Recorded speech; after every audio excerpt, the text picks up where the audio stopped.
Last video में हमने जो 11th का फर्स्ट चैप्टर भौतिक जगत या फिजिकल वर्ल्ड इसके कुछ टॉपिक डिस्कस किए थे। अब जो बचे हुए टॉपिक है वो हम इस वीडियो में डिस्कस करेंगे। ठीक है, तो देखिए, तो अभी हम डिस्कस करेंगे भौतिकी, प्रौद्योगिकी एवं समाज। ठीक है, मतलब जो फिज़िक्स है उसका प्रौद्योगिकी मतलब टेक्नोलॉजी और समाज मतलब सोसाइटी के विकास में क्या योगदान है। ठीक है, तो कभी कभार तो ऐसा होता है कि जो टेक्नोलॉजी है मतलब प्रौद्योगिकी है उससे कोई फिज़िक्स के भौतिकी के नए नियमों का जन्म हो जाता है। ठीक है, और कभी कभी भौतिकी के नए नियमों से कोई नई प्रौद्योगिकी खोज हो जाती है। ठीक है, जैसे यहाँ पे कुछ नियम या सिद्धांत दिए गए जिनके होने से जो टेक्नोलॉजी के विकास में योगदान होगा। ठीक है, जैसे कि जब लीवर निकाय या लीवर सिस्टम का अध्ययन स्टार्ट हुआ तो उसके बाद मशीनों के डिज़ाइन तैयार किए गए। ठीक है, जब हमने लीवर निकाय का अध्ययन स्टार्ट किया तो उससे मशीनों के डिज़ाइन तैयार किए गए। ठीक है, और जैसे जब हमको लिक्विड फ्लो तरल बहाव के बारे में पता चला, उसका अध्ययन किया हमने, तो वहाँ से हमने वायुयान मतलब एरोप्लेन का आविष्कार किया। ठीक है, उसी तरीके से ऊष्मा का कार्य में रूपांतरण। ठीक है, मतलब कि जो हीट है वो अगर उसको जब हमने वर्क में चेंज करना सीखा तो वहाँ से हीट इंजन का निर्माण हुआ। ठीक है, और उसी के साथ साथ जो अर्धचालक है, ठीक है, जिनको हम लोग सेमीकंडक्टर बोलते हैं, संधि डायोड है और जो ट्रांजिस्टर है, जब इनकी खोज हुई है, जब इनका अध्ययन किया हमने, तो वहाँ से रेडियो, टेलीविज़न, कंप्यूटर तथा रोबोट आदि का आविष्कार संभव हो चुका। ठीक है, इसी प्रकार से और भी कई सारे भौतिकी के सिद्धांत हैं, जैसे कि नाभिकीय विखंडन, ठीक है, जिसको हम न्यूक्लियर फिजन बोलते हैं। ठीक है, तो जब न्यूक्लियर फिजन की प्रोसेस का पता चला कि अभिक्रिया का पता चला तो वहाँ से परमाणु बम और परमाणु भट्टी का निर्माण हुआ। ठीक है, इसी प्रकार से नाभिकीय संलयन, जिसको हम न्यूक्लियर फ्यूजन बोलते हैं। ठीक है, तो जब न्यूक्लियर फ्यूजन के बारे में हमको पता चला तो वहाँ से हमने हाइड्रोजन बम का निर्माण कर पाए। ठीक है, इसी प्रकार से जब एक्सरे के बारे में अध्ययन किया गया तो वहाँ से एक्सरे मशीन का निर्माण हुआ, जिससे कि चिकित्सा के क्षेत्र में बड़ी सहायता प्राप्त हुई। ठीक है, तो इस प्रकार हम देखा कि किस तरीके से भौतिकी की जो कॉन्सेप्ट हैं, फिजिक्स के जो कॉन्सेप्ट हैं, उससे टेक्नोलॉजी का निर्माण हुआ। ठीक है, और अब हम देखते हैं, देखिए, तो हमने ये तो देख लिया कि किस तरीके से फिजिक्स ने टेक्नोलॉजी के विकास में योगदान दिया। ठीक है, अब हम देखते हैं कि किस प्रकार से फिजिक्स ने समाज के विकास में योगदान दिया। ठीक है, क्योंकि अब देखिए फिजिक्स से कोई नई टेक्नोलॉजी, फिजिक्स के कॉन्सेप्ट से कोई नई टेक्नोलॉजी का निर्माण हो रहा है। ठीक है, अर्थात टेक्नोलॉजी किसका विकास करेगी? समाज का, सोसाइटी का।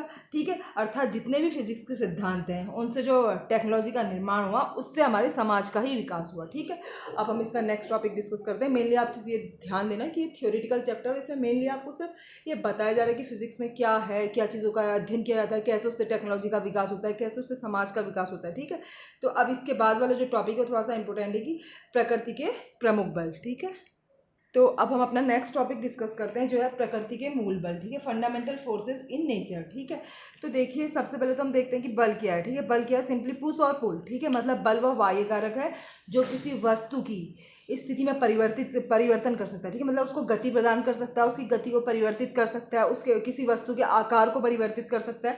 ये क्या है? बल है। ठीक है, और आजकल माना जाता है कि जो प्रकृति में मूल रूप से 4 बल पाए जाते हैं। ठीक है, जिसमें से सबसे पहला बल है गुरुत्वाकर्षण बल, जिसको हम ग्रेविटेशनल फोर्स कहते हैं। ठीक है, अभी मैं इन सारे बलों को अच्छे से एक्सप्लेन भी करूंगी, पहले मैं आप लोगों को बता दे रही हूँ कि कौन कौन से बल है। ठीक है, तो गुरुत्वाकर्षण बल या ग्रेविटेशनल फोर्स ये क्या है? दो पिंडों के, दो द्रव्यमानों के बीच में लगने वाला बल है। ठीक है, इसका जो नेक्स्ट बल है वो है वैद्युत चुंबकीय बल, जिसको इलेक्ट्रोमैग्नेटिक फोर्स कहते हैं।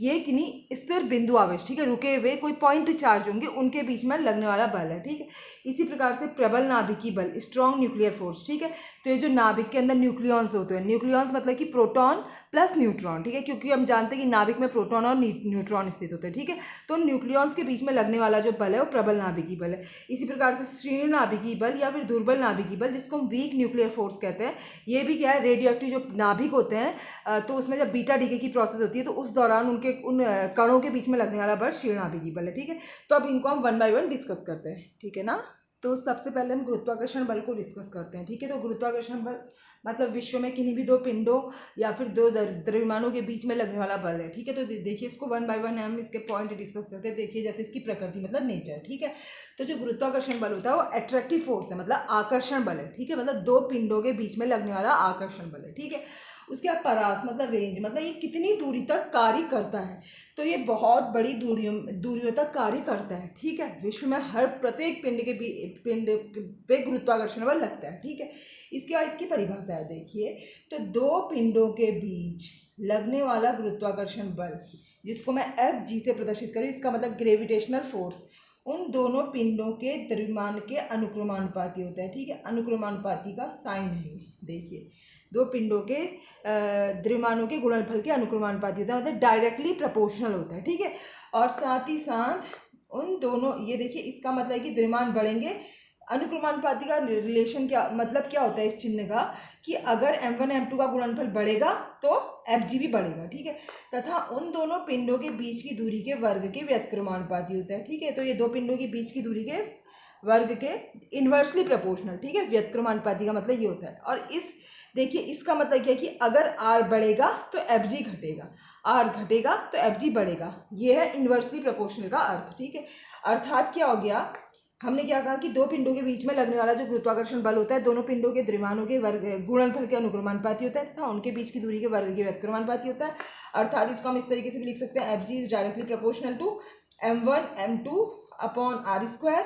और अगर हम अनुक्रमानुपाती का नियतांक चिन्ह हटाएंगे तो यहाँ पे एक नियतांक आ जाएगा, तो Fg ये वाला चिन्ह हट जाएगा, यहाँ पे बराबर आ जाएगा और एक नियतांक आ जाएगा इस चिन्ह की जगह पर m1 m2 upon R square. तो ये जो नियतांक है इसको हम सार्वत्रिक गुरुत्वाकर्षण बल मतलब सार्वत्रिक गुरुत्वाकर्षण नियतांक अर्थात यूनिवर्सल ग्रेविटेशनल कांस्टेंट कहते हैं, जिसका मान 6.67 इंटू 10⁻11 न्यूटन मीटर स्क्वायर पर किलोग्राम स्क्वायर होता है। ठीक है, तो यहाँ पे मैंने जी को सार्वत्रिक गुरुत्वाकर्षण नियतांक कहते हैं तथा इसका मान भी यहाँ पे 6.67 इंटू 10⁻11 न्यूटन मीटर स्क्वायर पर किलोग्राम स्क्वायर लिख लिया। ठीक है, अब देखिए विनिमय कर मतलब एक्सचेंज पार्टिकल, मतलब दो पिंडों के बीच में हम कह रहे हैं गुरुत्वाकर्षण बल तो लगता है, लेकिन कैसे, क्या चीज़ का एक्सचेंज हो रहा है, मतलब कि कौन एक पिंड से दूसरे पिंड तक गुरुत्वाकर्षण बल को ले जा रहा है, मतलब। ठीक है, तो वो जो एक्सचेंज पार्टिकल होता है वो एक ये है ग्रेविटॉन। ठीक है,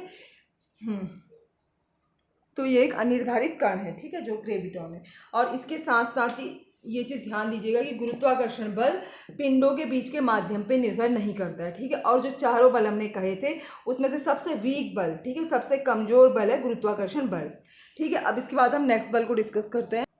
तो देखिए अब जो नेक्स्ट बल को हम डिस्कस करेंगे वो है वैद्युत चुंबकीय बल, या फिर जिसको हम बोलते हैं इलेक्ट्रोमैग्नेटिक फोर्स। ठीक है, तो ये जो वैद्युत चुंबकीय बल है ये किसी स्थिर मतलब जो रुका हुआ है बिंदु आवेश मतलब पॉइंट चार्ज के बीच में लगने वाला बल है। ठीक है, और इसकी जो प्रकृति मतलब नेचर है, मतलब ये जो बल है ये आकर्षण और प्रतिकर्षण दोनों प्रकृति का, मतलब अट्रैक्टिव फोर्स भी है और रिपल्सिव फोर्स भी है। ठीक है, और परास मतलब इसकी रेंज, तो ये बहुत बड़ी दूरियों से लेकर बहुत छोटी दूरियों तक, मतलब नाभिक के अंदर जिसका साइज है 10⁻15 मीटर, इतनी छोटी दूरियों तक भी यह बल कार्य करता है। ठीक है, लेकिन वो बात अलग है कि जो नाभिक है उसके अंदर जो दूसरा बल है जिसको हम प्रबल नाभिकीय बल कहते हैं वो भी कार्य करता है, और वो इतना स्ट्रांग होता है कि इसका प्रभाव जनरली प्रकट नहीं हो पाता है। ठीक है, और उसके अलावा इसकी जो परिभाषा ये क्या है, दो स्थिर बिंदु आवेशों के बीच कार्य करने वाला जो वैद्युत बल है जिसको हम एफ के द्वारा प्रदर्शित करते हैं वह दोनों आवेशों की मात्राओं के गुणनफल के अनुक्रमानुपाती है। ठीक है, यह हमने देख दिया, दोनों आवेशों की मात्राओं के गुणनफल के अनुक्रमानुपाती है तथा दोनों आवेशों के बीच की दूरी के वर्ग के व्यत्क्रमानुपाती है। ठीक है, अर्थात हम इसको ऐसे भी लिख सकते हैं, F is directly proportional to Q1 Q2 upon R square. अब ये जो अनुक्रमानुपाती का जो चिन्ह है इसको अगर हम हटाएंगे तो एक नियतांक आएगा, तो यहाँ पर जो नियतांक आता है वो होता है 1/4πε0 Q1 Q2 upon R square. ठीक है, और जो नियतांक है 1/4πε0 तो नियतांक है, ठीक है, अनुक्रमानुपाती नियतांक। और इसमें जो अपस्लाइन नॉट है इसको हम वायु अथवा निर्वात की वैद्युतशीलता कहते हैं। ठीक है, permittivity of air and vacuum. ठीक है, और इसका जो मान होता है वो होता है 8.85 इंटू 10⁻12 न्यूटन मीटर स्क्वायर पर कूलाम स्क्वायर। ठीक है, अब साथ ही साथ इसमें जो एक्सचेंज पार्टिकल है, मतलब कि दो आवेशों के बीच में क्या कारण, कौन सा कारण है जिसका वो एक दूसरे से एक्सचेंज करते हैं, जो एक्सचेंज पार्टिकल है यहाँ पे फोटोन है। ठीक है, अब देखिए यहाँ पे मैंने एक चीज़ कही थी कि आकर्षण और प्रतिकर्षण दोनों प्रकृति का होता है। ठीक है, तो जब हम 12th क्लास में इस बल के बारे में अच्छे से स्टडी करेंगे तो वहाँ पर हम देखेंगे आवेश दो प्रकार के होते हैं, धनावेश और ऋणावेश। ठीक है, तो समान आवेशों के बीच में मतलब पॉजिटिव और नेगेटिव के बीच में अगर बल कार्य करेगा तो वो प्रतिकर्षण, ठीक है, तो प्रतिकर्षण का बल होगा। ठीक है, और साथ ही साथ अगर विपरीत आवेश जैसे प्लस और माइनस के बीच में अगर कार्य करेगा तो वो आकर्षण का बल होगा। ठीक है, और उसके साथ साथ ही गुरुत्वाकर्षण बल से एक डिफरेंट बात इसमें है कि वो जो गुरुत्वाकर्षण बल था वो माध्यम पर निर्भर नहीं कर रहा था, लेकिन जो वैद्युत चुंबकीय बल है यह आवेशों के बीच के माध्यम पर निर्भर करता है। ठीक है, अब हम इसके बाद नेक्स्ट बल डिस्कस करते हैं। तीसरा बल है वो है प्रबल नाभिकीय बल, ठीक है, मतलब स्ट्रॉन्ग न्यूक्लियर फोर्स, ठीक है। तो इसमें जो प्रकृति फर्स्ट पॉइंट है इसका तो कोई खास महत्व नहीं है, ठीक है, क्योंकि जो प्रबल नाभिकीय बल है इसको अगर हम परिभाषित कर लें पहले, तो ये क्या होता है कि जो, क्योंकि यहाँ पे देखिए, पहले देख लीजिए, जो परास है प्रबल नाभिकीय बल का रेंज, मतलब वो लघु परास है, ठीक है, मतलब यह नाभिक के भीतर जो न्यूक्लियॉन्स होते हैं, तो देखिए जो इसका परास है ये एक लघु परासी बल है, अर्थात ये केवल और केवल जो न्यूक्लियस होता है, ठीक है, नाभिक होता है, जिसका साइज लगभग 10⁻⁻15 मीटर होता है, तो उस पर जो उपस्थित न्यूक्लियॉन्स होते हैं, न्यूक्लियॉन्स का मतलब प्रोटॉन प्लस न्यूट्रॉन, तो उनके बीच कार्य करने वाला बल है, ठीक है। अगर हम इसको परिभाषित करेंगे तो देखिए नाभिक के भीतर स्थित न्यूक्लियॉन्स के बीच में लगने वाला जो बल होता है उसे हम प्रबल नाभिकीय बल कहते हैं, ठीक है। तो इसकी कोई आकर्षण या प्रतिकर्षण का बल नेचर प्रकृति के बारे में कुछ नहीं है, ये मेनली क्या करता है कि नाभिक के अंदर जो प्रोटॉन और न्यूट्रॉन है उनको आपस में बांधे रहता है, ठीक है। और इसमें ये नहीं है कि जो जैसे न्यूट्रॉन, प्रोटॉन में पॉजिटिव चार्ज होता है, धनावेशित पार्टिकल, और न्यूट्रॉन क्या होते हैं, उदासीन होते हैं, ठीक है। तो ऐसा नहीं है कि अगर न्यूट्रॉन उदासीन है तो उनके बीच में बल ही नहीं लगेगा, ठीक है। जैसे कि वैद्युत बल में ये था कि आवेश होना जरूरी है ना, लेकिन न्यूट्रॉन उदासीन है, तो लेकिन ये प्रोटॉन के बीच में भी कार्य करता है, न्यूट्रॉन के बीच में भी कार्य करता है, और साथ ही साथ प्रोटॉन और न्यूट्रॉन के बीच में भी कार्य करता है, ठीक है। तो इसमें आवेश का होना कोई ऐसी आवश्यकता नहीं है, ठीक है। और जो न्यूक्लियॉन्स के बीच में जो ये प्रबल नाभिकीय बल का जो विनिमय का माध्यम है, जो विनिमयकरण है, तो वो मेसोन होते हैं, ठीक है। और एक चीज़ याद रखिएगा कि ये सबसे स्ट्रॉन्ग फोर्स है, ठीक है, प्रकृति में पाए जाने वाला सबसे जो स्ट्रॉन्ग फोर्स है वो प्रबल नाभिकीय फोर्स है, ठीक है। और जो अब नेक्स्ट बल की बात हम करेंगे वो है क्षीण नाभिकीय बल, या फिर जिसको वीक न्यूक्लियर फोर्स कहते हैं, ठीक है। तो इसकी भी कोई प्रकृति के बारे में ऐसा कुछ खास नहीं है, मेनली इसका जो परास है वो भी प्रबल नाभिकीय बल की तरह ये भी लघु परासी बल है, ठीक है। और उसके साथ साथ ही अगर हम इसकी परिभाषा बोलें तो जो इसकी परिभाषा है वो क्या है कि जो क्षीण नाभिकीय बल या फिर दुर्बल नाभिकीय बल है वो जब रेडियो एक्टिव नाभिक में बीटा क्षय, ठीक है, बीटा डीके की प्रोसेस होती है, तो उस समय कणों के बीच में जो लगने वाला बल है वही क्या है, क्षीण नाभिकीय बल है, ठीक है। और उन कणों के बीच में लगने वाला जो बल है इसके लिए जो एक्सचेंज पार्टिकल है वो बोसोन है, ठीक है, विनिमय कण जो है वो बोसोन है, ठीक है। तो ये जो बल हैं इसको हम आगे अच्छे से और बढ़िया अगर इस करके से पढ़ेंगे, ये बस यहाँ पे उनका इंट्रोडक्शन टाइप दिया हुआ है, ठीक है। इसके बाद जो हम नेक्स्ट टॉपिक डिस्कस करेंगे वो है प्रबलता के आधार पर चारों बलों को अरेंज करना, ठीक है। प्रबलता मतलब कि कौन सबसे ज़्यादा स्ट्रॉन्ग है, कौन सबसे कम स्ट्रॉन्ग है, ठीक है। तो ये प्रबलता का घटता क्रम, मतलब कि हम स्ट्रॉन्गनेस की डिसेंडिंग ऑर्डर में इसको अरेंज करें, ठीक है। मतलब पहले सबसे स्ट्रॉन्ग बल आएगा, फिर उससे कम स्ट्रॉन्ग, फिर लास्ट में सबसे वीक बल, ठीक है। तो देखिए सबसे स्ट्रॉन्ग फोर्स जो होता है वो प्रबल न्यूक्लियर फोर्स, ठीक है, मतलब प्रबल नाभिकीय बल, मतलब कि स्ट्रॉन्ग न्यूक्लियर फोर्स होता है, ठीक है। उससे जो कमजोर होता है वो होता है वैद्युत बल, इलेक्ट्रोमैग्नेटिक फोर्स, ठीक है। और इलेक्ट्रोमैग्नेटिक फोर्स से भी जो वीक फोर्स होता है वो होता है वीक न्यूक्लियर फोर्स, ठीक है, मतलब क्षीण नाभिकीय बल। और जो सबसे दुर्बल बल होता है वो होता है ग्रेविटेशनल फोर्स, या फिर जिसको हम गुरुत्वाकर्षण बल कहते हैं, ठीक है। और यहाँ पे प्रबलता का मान भी दिया गया है कि जो स्ट्रॉन्ग फोर्सेस हैं उससे कितने वीक हैं ये फोर्स, ठीक है। तो जो वैद्युत बल है वो प्रबल नाभिकीय बल की तुलना में 10⁻⁻2 गुना है, ठीक है, कमजोर, वीक है, ठीक है। इसी प्रकार से जो वीक बल है वो स्ट्रॉन्ग न्यूक्लियर फोर्स की तुलना में 10⁻13 गुना कमजोर है। और जो ग्रेविटेशनल फोर्स है वो स्ट्रॉन्ग फोर्स की तुलना में 10⁻38 गुना कमजोर है, ठीक है। ये तो क्या हुआ, हमने जो स्ट्रॉन्ग फोर्स के घटते क्रम में अरेंज कर दिया डिसेंडिंग ऑर्डर में, ठीक है।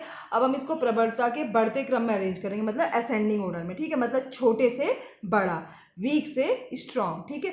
तो सबसे वीक बल हो जाएगा गुरुत्वाकर्षण बल, फिर उससे स्ट्रॉन्ग होगा क्षीण बल, गुरुत्वाकर्षण मतलब ग्रेविटेशनल फोर्स, फिर क्षीण बल मतलब वीक न्यूक्लियर फोर्स, उससे स्ट्रॉन्ग होगा वैद्युत बल मतलब इलेक्ट्रोमैग्नेटिक फोर्स या इलेक्ट्रिक फोर्स, और सबसे स्ट्रॉन्ग बल जो होगा वो प्रबल नाभिकीय बल मतलब स्ट्रॉन्ग न्यूक्लियर फोर्स, ठीक है। ये क्वेश्चन थोड़ा इंपॉर्टेंट भी रहता है, बाकी आप लोग अच्छे से पढ़िएगा, और इसका जो बचा हुआ पार्ट है वो मैं नेक्स्ट वीडियो में बताती हूँ, ठीक है।